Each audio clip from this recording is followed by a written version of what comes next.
자, 여러분 안녕하세요. 백목사 시사 브리핑. 오늘은 세부로 나눠서 한번 이야기하려고 하는데요. 건국 대통령 이승만 박사와 독립정신, 그걸 한번 좀 첫 번째 얘기하고요.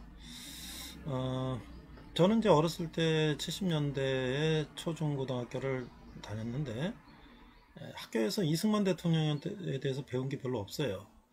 아마 4.19 이거로 대통령에서 물러나고 오히려 군사혁명으로 이제 박정희 대통령이 이제 들어서고 그 의식적으로 이제 그런 부정부패 이런 것 때문에 교과서 씻지 않았던 거 아닌가라는 생각이 드는데요. 사실은 우리가 어렸을 때 초등학교 의무교육이 누가 그걸 만들었냐면 이승만 대통령이 건국하고 만들었다는 거예요. 우리나라가 무슨 재정도 아무것도 없고 교육재정도 없고 국가재정도 없고 하는 상태에서 초등교육을 의무화 교육을 해서 우리가 딱 돈이 없어도 그냥 초등학교 다닐 수 있었던 것이 이승만 대통령 덕인데 우리가 그 이승만 대통령을 가르치지 않고 배우지도 않았어요. 자, 제가 이제 최근에 독립정신이라든지 이승만 대통령 관련된 유튜브 영상을 이렇게 쭉 공부하면서 놀라운 사실을 발견하게 됐어요. 그래서 한 세 부로 나눠서 얘기하겠는데요. 처음에는 이제 독립정신까지 한번 얘기를 해보겠습니다. 자, 우리가 잘 아는 것처럼 이승만 대통령은 조선 말기에 이제 태어나서 과거 시험을 보려고 그랬는데 원래 이제 해주 쪽에 출생했는데 이제 남산 밑에 살았다 그래요. 근데 그때 갑오개혁이 일어나면서 과거제도가 폐지되고 그는 이제 과거 시험을 급제해가지고 이제 입신양명 하겠다는 이제 그런 기회가 없어진 거죠. 그런 상황 속에서 있다가 친구가 서양 선교 세운 배제학당에 가서 영어 배우고 가서 공부하자. 근데 처음에는 내가 왜 서양 귀신 가르치는 그걸 왜 가냐 그랬는데 나중에 이제 그가 영어를 배우겠다는 생각으로 배제학당을 가게 되죠. 그것이 이제 그의 일생의 큰 전기가 되는 것이죠. 그는 뭐 거기 들어가서 6개월 만에 영어를 뭐 마스터하고 뭐 영어를 가르치는 그런 역할도 했다 그래요. 얼마나 이제 그 영어에 뛰어났는지. 물론 이제 이승만은 어렸을 때부터 머리가 좋아서 뭐 이제 서당에서 글 배울 때도 굉장히 이제 빨리 잘 배우고 뭐 사서삼경, 논어맹자 뭐 여러 가지를 어렸을 때부터 공부를 잘했다 그래요. 자, 그런데 이제 그가 독립정신에서 이제 추구했던 것은 이제 우리나라 이 조선이 왕조로는 더 이상 비전이 없다라는 것을 배적당을 다니면서 이제 서양식 교육을 받고 이제 그런 생각을 하면서 이제 몇몇 뜻 있는 사람들과 함께 그런 공화제 국가가 세워져야 된다. 이런 조직을 하고 운동을 하니까 그것은 이제 조선 말기에 반정부 활동이죠.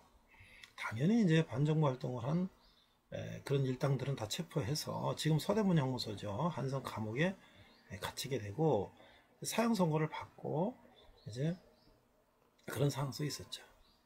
그런데 이제 그가 뜻하지 않은 또 하나의 사건이 일어나게 되는데 콜레라가 만연되는 거예요.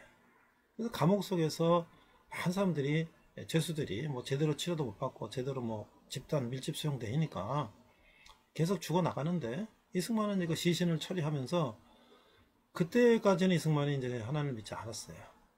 근데 그가 죽음 앞에서 하나님을 기도했다는 거예요. 내가 배제학당 다닐 때 영어 배우려고 갔던 배제학당에서 매일 설교하고 가르치던 하나님이 정말 계시다면 나를 좀 살려달라고 그가 기도했는데 정말 그는 매일 수십 명씩 콜레라로 시신이 실려 나가는데도 그는 거기서 살아남았어요. 그래서 그가 이제 하나님을 체험하고 서양 선교사들에게 요청을 해서 내가 여기서 공부를 하겠다.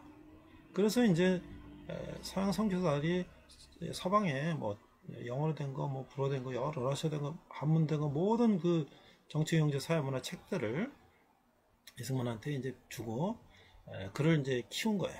그는 거기서 많은 공부를 하게 됐죠.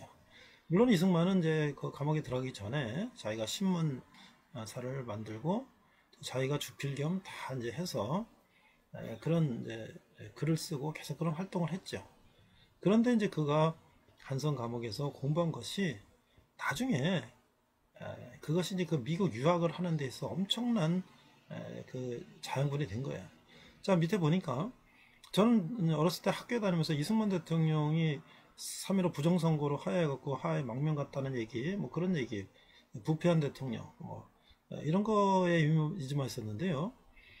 그가 이제 나중에 한성 감옥에서 풀려 나와서 미국 대통령을 만나가는 특사의 통역으로 이제 함께 가게 되는데, 성지사님들과 물론 이제 미국 대통령을 만나는다든지 한국에 대한 어떤 그런 이제 국제 정치 하에서 독립을 인정받기 이런 거는 실패했어요. 그러나 그는 서양 선교사들의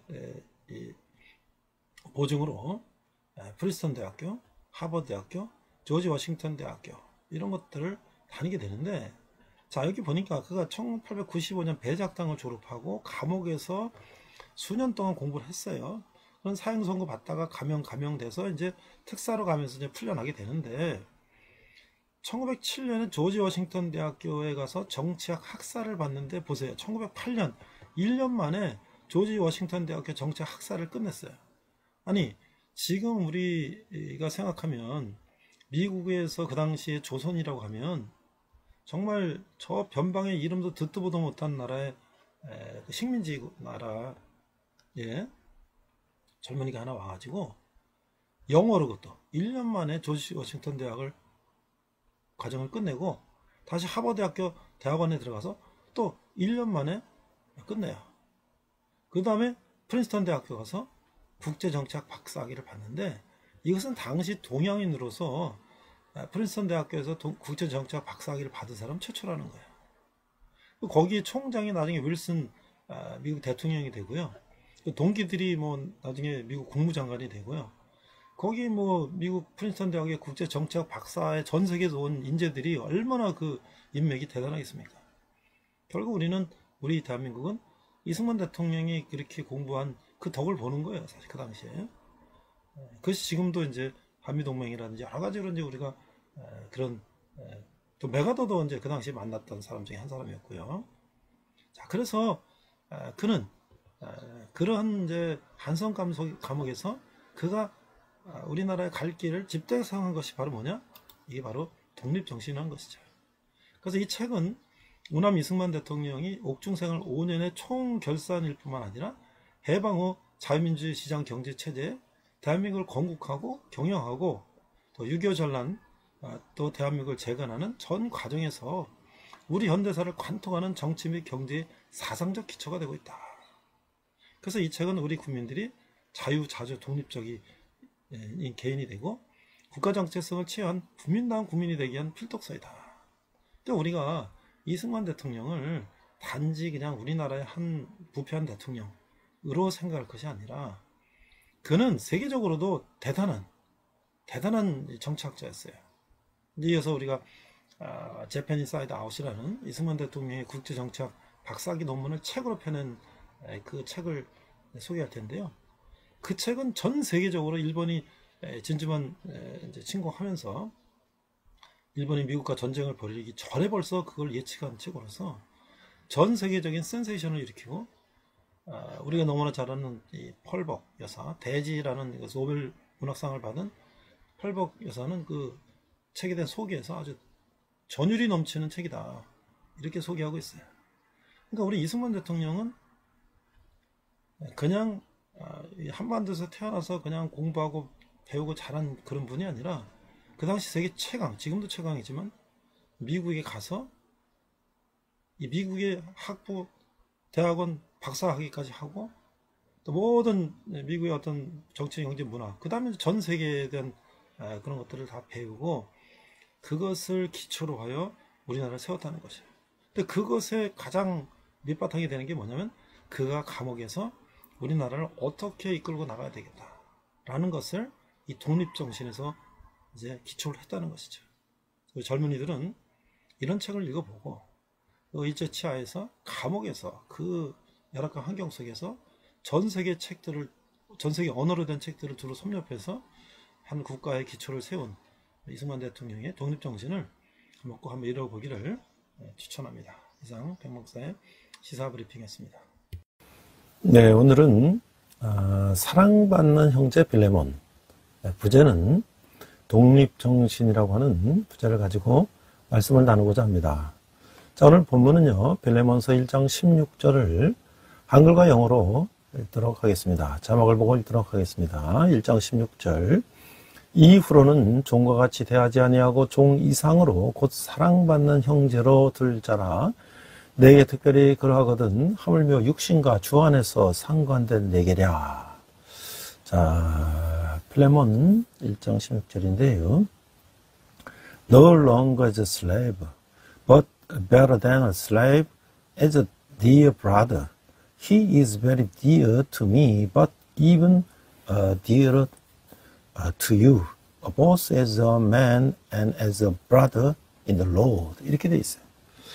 자, 우리가 빌레몬서를 어떻게 읽을 것인가? 빌레몬서는 한 장으로 된 짧은 서신인데요.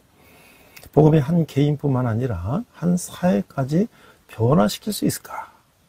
기독교 복음은 단순히 한 사람의 가치관을 변화시키는 것으로 그치는가? 아니면 사회까지 변혁시키는가? 노예 제도는 인간이 만든 가장 악한 제도 가운데 하나인데요. 신약 성경이 기록될 당시 로마 제국은 노예 제도에 기초한 사회였어요. 그렇다면 기독교인들은 이런 사회 제도에 어떻게 대처했는가? 빌레몬서는 이에 대한 실마리를 제공해 주고 있는 것이죠. 빌레몬서라는 주인에게서 도망친 노예 오네시모가 바울을 만나 복음으로 완전히 변화되었다. 바울은 오네시모를 옛 주인 빌레몬에게 보내면서 용서를 바라며 자신의 조력자로 사용하게 해달라고 부탁을 하고 있어요. 이러다 복음으로 변화된 사람들, 이 바울, 오네시모, 빌레몬은 당장 노예 제도를 뒤엎지는 않지만 그것에 얽매이지도 않고 서로 존중하고 사랑받는 사회를 만들어 냈다고 하는 것이죠. 복음은 폭력이 아닌 인간 혁명으로 사회 변혁을 가져오는 힘이 있다고 하는 것이죠. 자, 오네시모는 누구인가? 종에서 형제가 된 사람이다. 그 유익하다라는 뜻으로 이름 지어진 오네시모는 골로새에 있는 빌레몬의 집에 몸붙여 살던 이 노예였죠.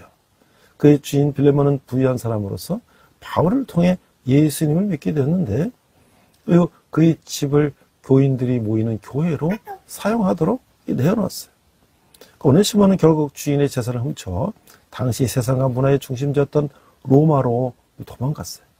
그러나 무슨 이유에서인지 모르지만 그는 감옥에 들어가게 되었고 그곳에서 바울을 만나게 되었죠. 바울을 통해 복음을 전해 듣고 그의 인생은 여전히 변화가 되었어요. 유익한이라는 뜻의 이름을 갖고 있었던 그가 쓸모없는 사람에서 이제는 바울과 빌레몬 모두에게 쓸모 있는 사람으로 변화된 것이죠. 아주 그 말에 그 역설적인 표현이에요. 이 변화된 오네시모는 아들, 신복, 사랑하는 형제로 칭함받았고 두기고와 함께 골로새 교회에 있는 바울이 쓴 편지를 전달했다고 전해지고 있어요. 자, 그러면 우리가 빌레몬서를 한번 한날에 한번 살펴보겠는데요. 자, 빌레몬서는 그 용서, 개요는 용서다. 인사하는 1, 3절에 나오고 그 다음에 이제 7절에 바울이 빌레몬에 대한 칭찬이 나오고 있어요. 8절에 17절은 바울의 오네시모를 위한 청원이 나오고 그 다음에 18절에서 22절은 바울의 약속과 확신이 나오죠.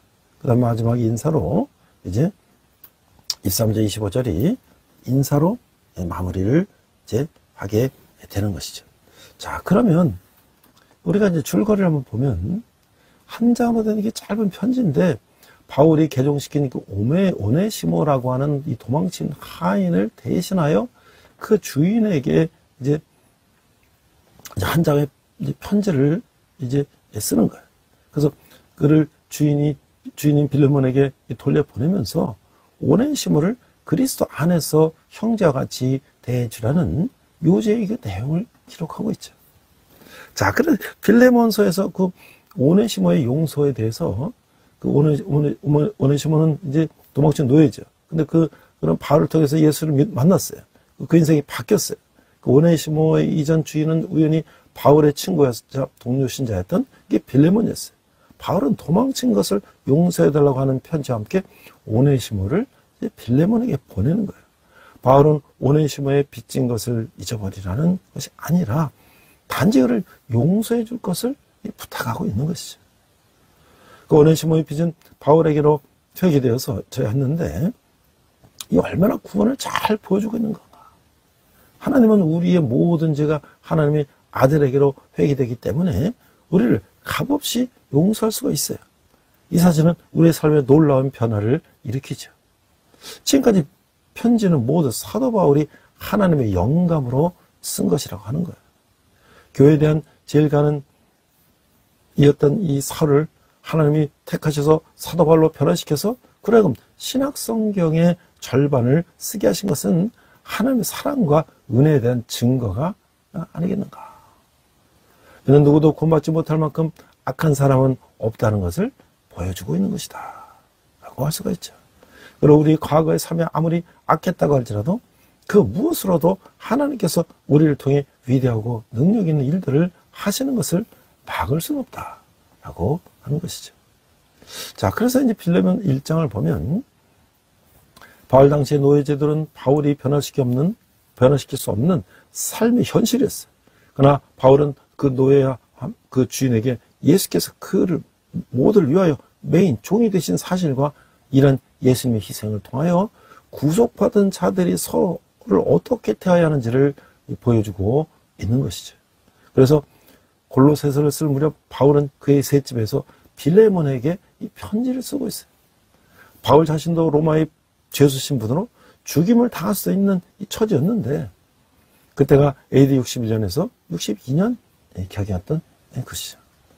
자, 이 부탁이 8절에서 12절, 17절에 나오는데요. 이제 바울은 도망친 노예 오네시모에 대해서 부탁의 말을 시작하고 있어요. 바울은 정정하면서도 간절하게 그리고 권위 있게 부탁하고 있어요. 여기서 바울은 두 가지 사실, 곧 오네시모는 이제 바울의 믿음의 아들이라는 것과 10절, 빌레몬의 형제라는 것 16절을 밝히고 있어요. 이것은 당시의 공포스러운 노예제도에 대한 그리스도인의 반응을 나타내고 있는 거예요. 오네시모는 비록 로마 사회에서 가장 낮은 계층에 속했지만 영적으로는 그의 주인 빌레몬과 지도적인 사도와 동등하게 된 것이라는 것이죠. 자, 이 명령이 하는 부탁이 8절에 나오는데요. 이러므로 내가 그리스도 안에서 아주 담대하게 내게 마땅한 일로 명할 수도 있으나, 그러니까 모든 성도들에 대한 이 빌레몬의 사랑은 이제 오네시모까지도 포용해야 되는 거예요. 사도의 권위로서 바울은 아주 담대하게 내게 마땅한 일로 명할 수도 있으나 그는 스스로 이제 억제하고 있는 거죠. 그래서 이제 사랑으로 말미암아 부탁을 하고 있는데 9절에 보니까 도리어 사랑으로서 간구하노라. 나이가 많은 나 바울은 지금 또 예수 그리스도를 위하여 갇힌 자되요. 바울의 간구는 사랑으로서 기초한 것이죠. 여기서 사랑은 아마도 빌레몬의 사랑, 이 5절 7절을 참조해 보면 그 빌레몬의 사랑을 가리키는 것 같아요. 빌레몬이 오네시모를 다시 받아들이는 것은 오네시모와 바울에 대하여 매우 큰 사랑을 베푸는 것이 될 것이었다. 또한 이런 부탁을 하는 바울은 나이 많고 예수를 위하여 갇힌 자였던 것이다 라고 하는 것이죠. 바울이 옥에 갇혀 있다는 것은 빌레몬의 마음에 동정심을 불러일으키게 하는 그 요인이었을 수 있어요. 게다가 오네시모는 젊었으며 바울과 빌레몬은 함께 늙은 처지에 있었던 것이죠. 세 번째는 영적 아들을 위한 부탁을 하고 있어요. 10절과 11절인데 10절에 보니까 갇힌 중에서 낳은 아들 오네시모를 위하여 네게 간구하노라. 아들이란 표현은 특별히 친의 마음을 담고 있는 것으로서 이것 외에서는 오직 디모데와 디도에게 이게 씌워졌어요. 11절, 그가 전에는 내게 무익하였으나 이제는 나와 내게 유익함으로. 그러니까 오네시모라는 이름은 그 당시 노예들에게 아주 흔한 이름이었어요. 그냥 유용하다, 쓸모가 있다 라는 뜻을 가지고 있는데, 그러나 그는 주인의 집으로 또 도망함으로써 이른과는 반대의 사람이 되게 많았죠. 쓸모없는 사람이 됐죠. 도망갔으니까. 그는 무익한 노예가 된 것이죠. 이제는이라는 말은 오네시모의 중생, 거듭남으로 말미암아 다시 유익한 사람이 됐음을 뜻하고 있는 것이죠. 그래서 12절에 보니까 이 진정한 부탁을 하고 있어요. 내게 그를 돌려보내노니 그는 내 신복이라. 바울은 빌레몬에게 직접 문제를 꺼내놨어요. 내게 그를 돌려보내네. 빌레몬에게는 오네시모를 대면하기 전에 먼저 바울의 부탁에 대해 생각해 볼 수 있는 이 기회가 없었죠. 대신에 이제 오네시모를 대면해 본 후 옳게 판단한 일반이 담은 것이었어요. 이 회심한 노예를 가리켜 내 신복이라 하였으니 빌레몬이 어찌 친구 바울의 부탁을 거절할 수가 있었을까요? 이 구절을 보면 오네시모가 직접 이 편지를 빌레몬에게 전달했으리라는 이 추측을, 그 사실을 우리가 추측할 수가 있어요. 그래서 이제 17절을 보니까 동무로서의, 친구로서의 부탁을 하고 있어요. 그러므로 내가 나를 동역자로 할진대 그를 영접하기를 내게 하듯 하고. 그 앞에서 바울은 자신의 부탁이 오네시모를 위한 것이라는 것과 빌레몬이 선한 일을 위하여 오네시모를 되돌아 보낼 수 있으리라는 것과 그것을 언급했어요. 이제 17절에서 바울은 자신의 부탁을 명백히 지시했어요. 그를 영접하기를 내게 하듯 하고. 그러니까 그 도망쳤다 돌아온 오네시모를 그 친구요 사도인 바울처럼 생각해 달라는 거예요. 그 다음에 이제 우리가 관계성을 볼 수가 있는데, 자, 13절부터 16절을 보면, 바울과 오네시모의 현재의 그 형제 관계를 볼 수가 있어요.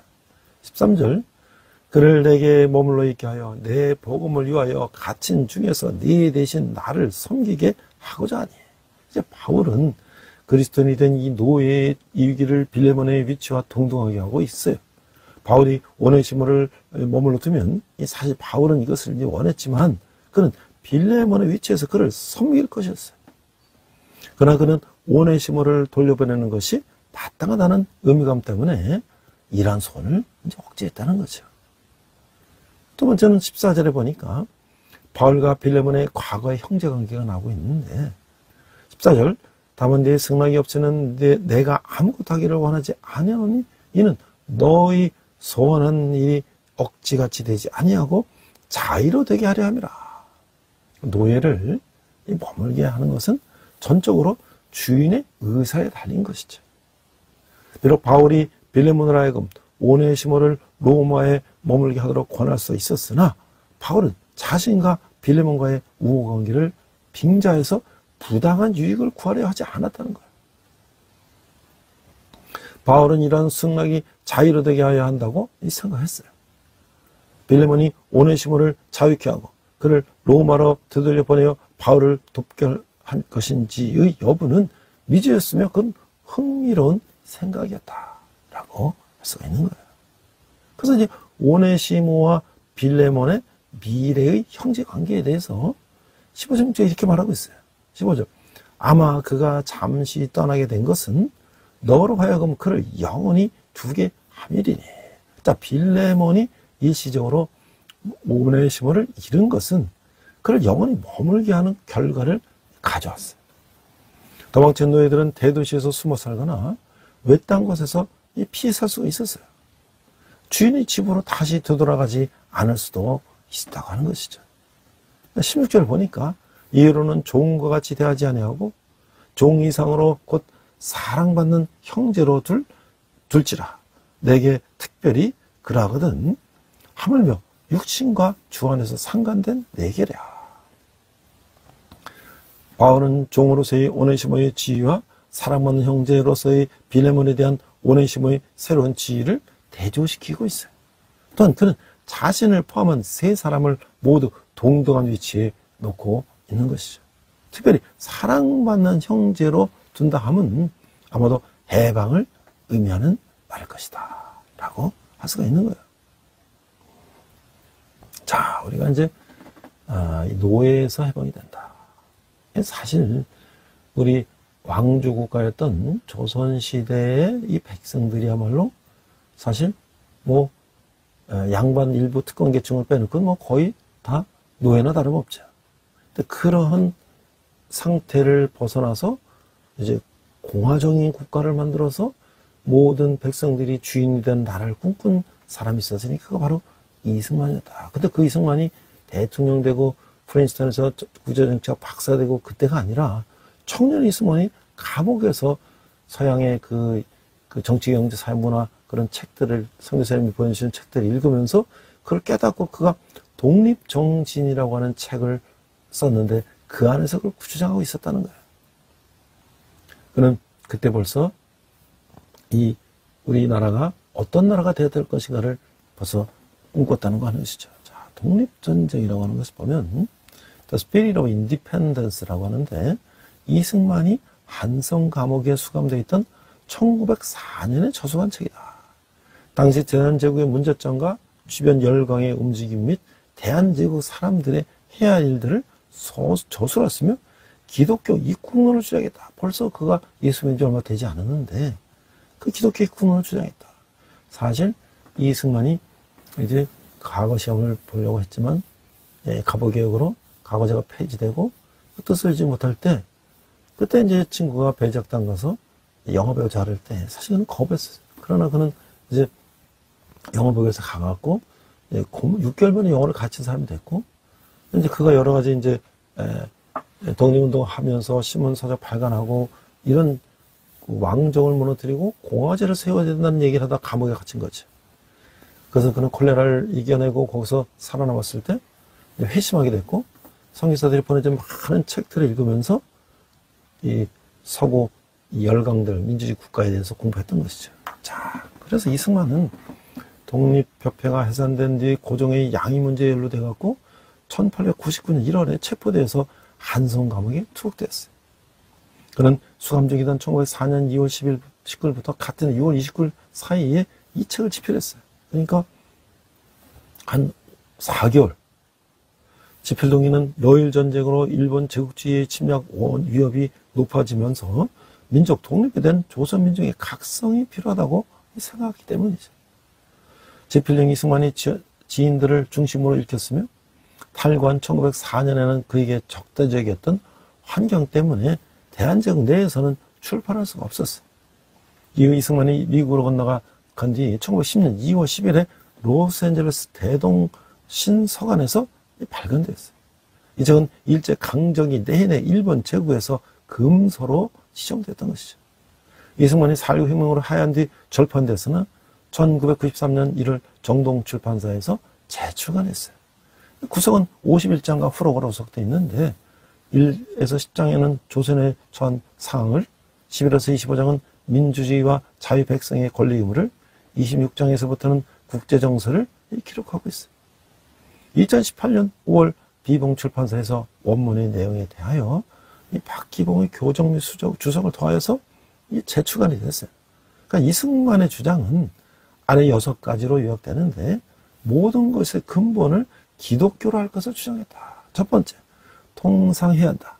외국과 교류하는 것은 부국의 방법이다. 두 번째, 신학문을 익혀야 한다. 신문들이 본인과 국가 발전의 근본이다. 세 번째, 외교를 잘해야 한다. 강대국도 혼자서는 살아갈 수 없으며 모든 나라에 공평하게 대해야 한다. 네 번째, 주권을 소중히 여겨야 한다. 국가는 주권의 상징이다. 다섯 번째, 도덕의 수준을 높여야 한다. 뜻을 같이 하는 사람들과 용기를 가지고 행동해야 한다. 여섯 번째, 자유를 존중하고 목숨을 걸고 지켜야 한다. 그래서 이제 이 국민다운 국민이 되기 위해서 이걸 반드시 읽어야 하는 책이다. 물을 마실 때는 그 근원을 생각하고 과일을 먹을 때는 그 담을 알아야 한다.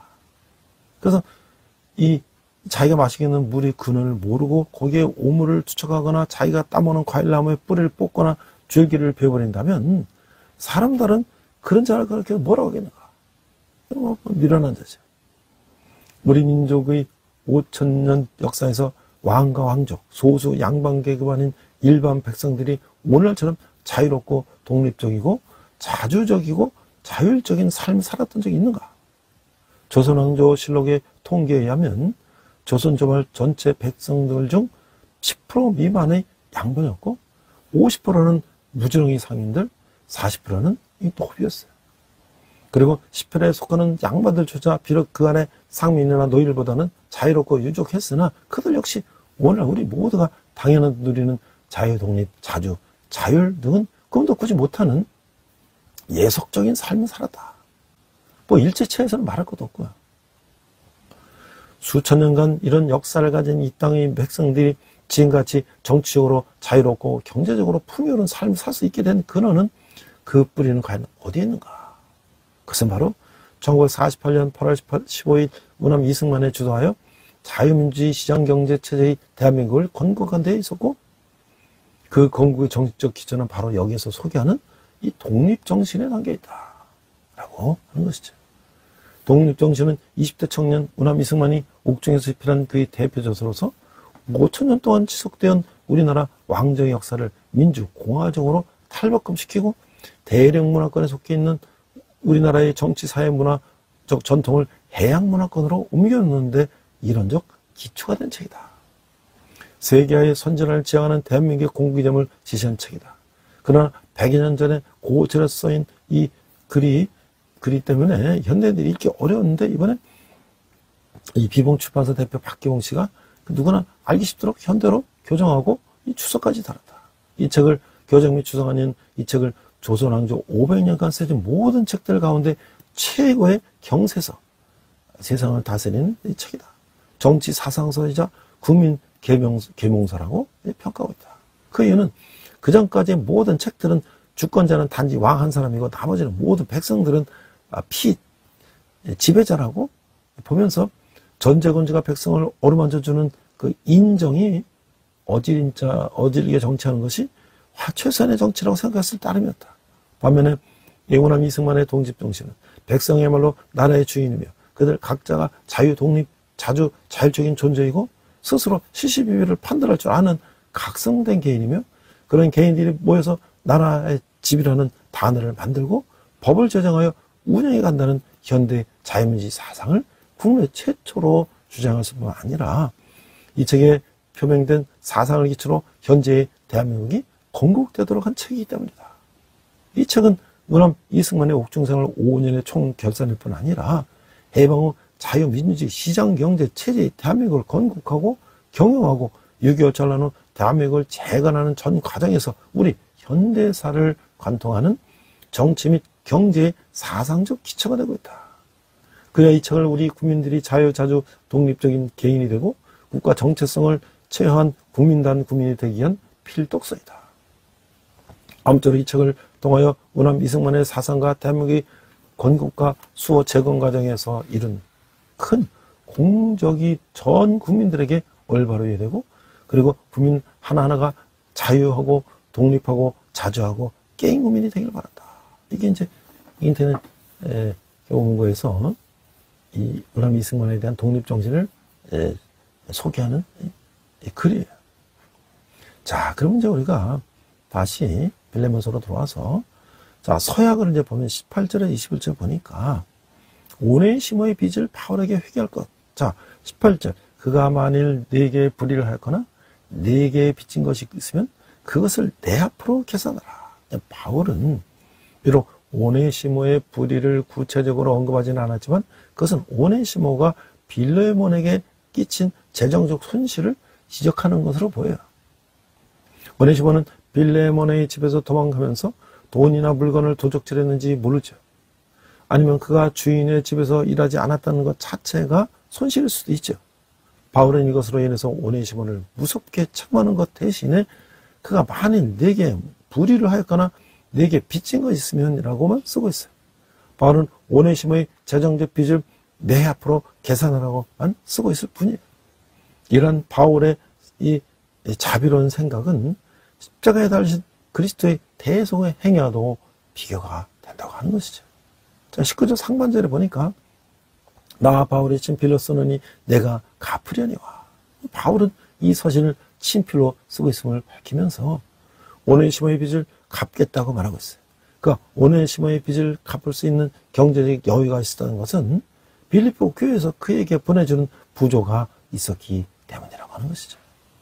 두 번째, 바울에 대한 빚을 생각할 것이라는 것인데 19절 하반절에 보니까 내가 이외에 내 자신이 내게 빚진 것은 내가 말하지 아니하노라.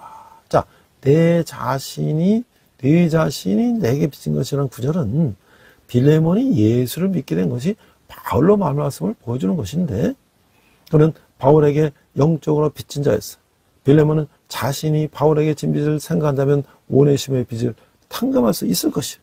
그러나 바울은 이에 근거해서 오네시모의 빚을 해결하지 않고 스스로 갚을 것을 말하고 있어요. 그래서 이제 바울을 기쁘게 할 것이 20절에 나오는데, 오 형제여, 나로 주 안에서 너로 말미암아 기쁨을 얻게 하고 내 마음이 그리스도 안에서 평안하게 하라. 그러니까 오네시모를 환영하고 그를 데리러 보내는 것은 주 안에서 바울에게 유익을 끼치는 것이고, 그리스도 안에서 그가 기쁨을 얻게 하는 것이죠. 바울의 요구는 결국 내가 오네시모 안에서 참된 기쁨을 발견했듯이 당신 빌레몬에게서도 참된 기쁨을 얻게 하시오라는 것이죠. 다른 성도들의 마음을 평안케 한 빌레몬은 기꺼이 바울에 대해서도 그렇게 할 것이었다라고 하는 것이죠. 그래서 바울의 요구 이상으로 행할 것을 21절에 말하고 있는데, 21절 나는 내가 순종할 것을 확신함으로 내게 썼노니 내가 말한 것보다 더 행할 줄을 아노라. 바울은 빌레몬이 자신의 부탁을 다 이행하리라고 확신했어요. 순종이란 말은 지금까지 해온 바울의 어떤 요구보다도 더 행할 것까지 확신했어요. 바울이 요청한 것은 오네시모를 환영하고 용서하는 것이었어요. 그렇다면 더 행할 것은 무엇이겠어요? 바울은 오네시모에게 자유를 줄 것을 염두에 두고 있었을 것이죠. 오네시모를 로마로 돌려보는 것을 보는 경우도 있지만, 이에 대해서는 이미 13절에 이미 우회적으로 언급하고 있어요. 나는 내가 데리고 있고 싶지만 너에게 돌아보낸다. 빌레몬은 오네시모에게 자유를 준다면 이것이야말로 그리스도 안에서 참된 사랑을 행하는 것이며, 노예 제도에 대하여 그리스도인들이 끼칠 수 있는 영향을 보여주는 것이 될 것이었다 라고 하는 것이죠. 자, 우리가 이게 리더십으로 보는 빌레몬서. 본 서신은 이게 표면적으로는 도망난 노예 오네시모를 돌려보내는 그 문제를 해결하는 그런 전략에 관한 것으로 보이죠. 그러나 지도자는 빌레몬서를 통해서 용서와 용납 그리고 자유를 주도록 권면하고 설득하는 그 리더십을 봐야 할 것이다. 강한 설득을 하지만 최종 결정은 빌레몬 자신이 하도록 하는 것이 바로 바른 리더십이다. 이런 설득과 청원은 관계성 위에서 이루어지는 것이다. 기독교 리더십은 회복의 리더십이죠. 복음은 죄의 문제를 청산하고 관계성의 회복과 변화를 일으키는 거예요. 또한 문제는 상대에 대한 신뢰와 기대를 보여야 해결될 수가 있다고 하는 것이죠. 그 리더십의 본질은 설득력일 뿐 아니라 영향력이에요.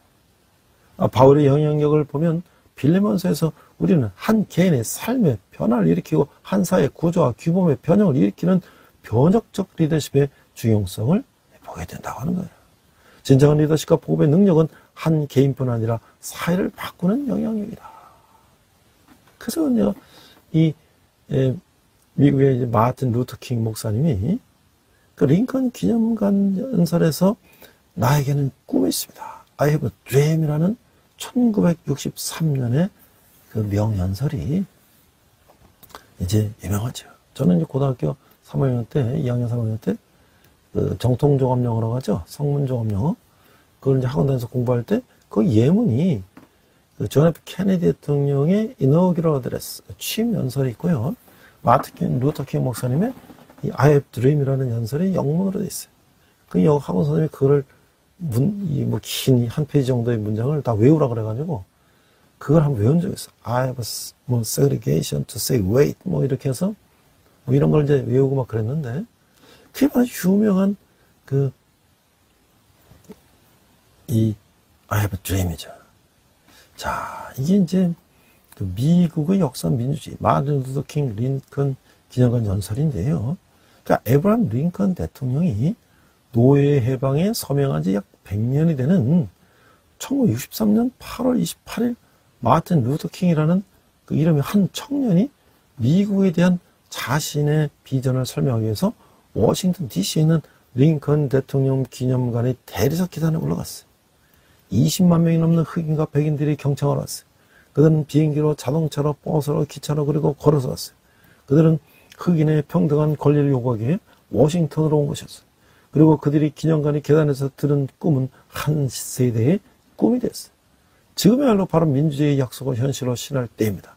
지금이야말로 바로 어둡고 쓸쓸한 인종차별의 골짜기로부터 분개하여 인종적 정의의 햇볕길로 나가야 할 때입니다. 흑인에게 시민권이 주기 전까지 미국에는 안식도 평온도 없을 것입니다. 정의의 밝은 날이 오기까지 반란의 효리바람이 계속 우리 국가의 기반을 틔울 것입니다. 뒤흔들 것입니다. 그러나 나는 정의의 궁전으로 들어가는 문턱에 서 있는 여러분에게 해야 할 말이 있습니다. 우리 정당한 지위를 얻는 과정에서 우리가 부당한 행위를 해서는 안 됩니다. 흑인 사회를 집어삼켜버린 놀라운 새 투지가 모든 백인에 대한 불신으로 이어져서는 안 됩니다.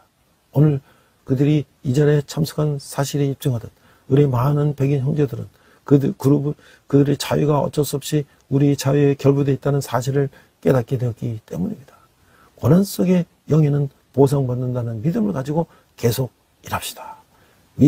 미시시피주로, 엘라바마주로, 루이지애나주로, 그리고 우리 북부 여러 도시의 빈민가와 게토로 돌아가십시오. 그리고 이러한 현실은 변화될 수 있는 것일 뿐 아니라 단지 변화될 것임을 아십시오. 나는 오늘 나의 여러 친구들에게 말하노니 나는 어려움과 좌절의 순간이 있었지만 아직도 꿈을 가지고 있습니다. 그것은 아메리칸 드림에 깊이 뿌리박은 꿈입니다. 나는 언젠가 이 나라 국민들이 분개하여 우리는 모든 인간이 평등하게 창조되었음을 자명한 진리로 삼는다는 이 나라 국민 신조의 참뜻을 체험하게 될 것이라는 꿈을 가지고 있습니다. 나는 언젠가 조지아주의 붉은 언덕에서 옛 노예의 자손들이 옛 노예 소유주의 자손들과 함께 형제의 테이블에 앉을 수 있게 되기를 하는 꿈을 가지고 있습니다. 나는 나의 4명의 자녀들이 언젠간 그들의 피부색으로 판단되지 않고 그들의 인품에 의해 판단되는 나라에서 살게 되리라는 꿈을 가지고 있습니다. 오늘 나에게는 꿈이 있습니다. 그럼 미국이 위대한 나라가 되려면 이 꿈이 실현되어야 합니다. 그러므로 자유가 뉴햄프셔주의 거대한 언덕위로부터 울리게 합시다. 자유가 뉴욕주의 강대한 산들로부터 울리게 합시다. 자유가 펜실베니아주의 엘레게니 산맥으로부터 울리게 합시다. 자유가 콜로라도주의 눈 덮인 로키 산맥으로부터 울리게 합시다. 자유가 캘리포니아주의 굽이진 능선으로부터 울리게 합시다. 그뿐만 아니라 자유가 조지아주의 스톤 마운틴에서도 울리게 합시다. 자기가 미시시피주의 모든 언덕과 둔덕으로부터도 울리게 합시다.